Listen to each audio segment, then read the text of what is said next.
సాంబార్ ఎలా చేసుకున్నా టేస్ట్ చాలా బాగుంటుంది. హోటల్ స్టైల్ సాంబార్ ఈరోజు మీకు చూపిస్తా. హాయ్ ఫ్రెండ్స్, అందరూ Rajeev vlogs, welcome to my channel. ఈరోజు మన ఛానల్లో ఫస్ట్ సాంబార్ రెసిపీ అయితే చేస్తున్నాం. కందిపప్పు మంచిగా కడిగి ఒక 4-5 విజిల్ రానిచ్చిన తర్వాత ఒక 4-5 విజిల్ రానిచ్చిన తర్వాత గాలంతా తీసి పక్కన పెట్టుకోవాలి.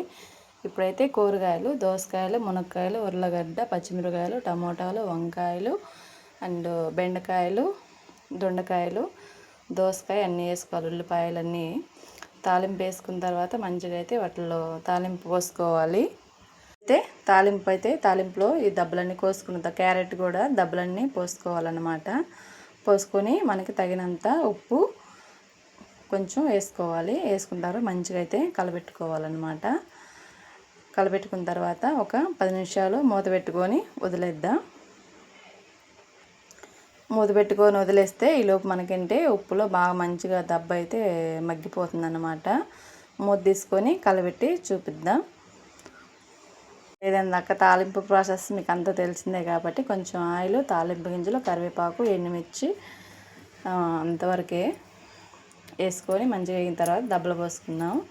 ఇప్పుడైతే ముందుగా పక్కన చింతపండు నానేసుకోవాలి. ఒక నిమ్మకాయ మీడియం సైజ్ అంతా నానబెట్టుకొని మంచిగా గుజ్జంతా పులుసు నీళ్ళు కలుపుకొని అవి దెబ్బల్లో పోసుకోవాలన్నమాట.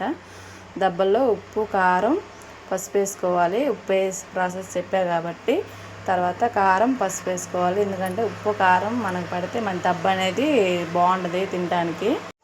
ఇప్పుడైతే అవన్నీ మంచిగా ఉడికిన తర్వాత పప్పుచారు అయితే పోసుకుందాం. నేను తిక్కుగా లేకుండా పలచగా లేకుండా చింతపండు నీళ్ళు పోసుకున్న తర్వాత అవి మరిగిన తర్వాత పప్పు కూడా పోసుకుందాము. దెబ్బలు అయితే ఉడకబెట్టుకుందాం. మనం ఎంత మంచిగా ఉడకబెట్టుకుంటే అంత బాగుంటుంది అన్నమాట. ఇప్పుడు మంచిగా అయితే సాంబార్ రెడీ. అంత తిక్కులా మీకు హోటల్ రుచి రావాలంటే కొంచెం బెల్లం ముక్క వేసుకుని మంచిగా వచ్చింది, బాగుంటుంది. సాంబార్ అయితే భలే బాగా కుదిరింది, పర్ఫెక్ట్గా. వీడియో నచ్చితే లైక్ చేయండి, ఫాలో చేయండి, సబ్స్క్రైబ్ చేసుకోండి. బాయ్, ఉంటా. రేపు ఇంకో వీడియోతో వస్తా.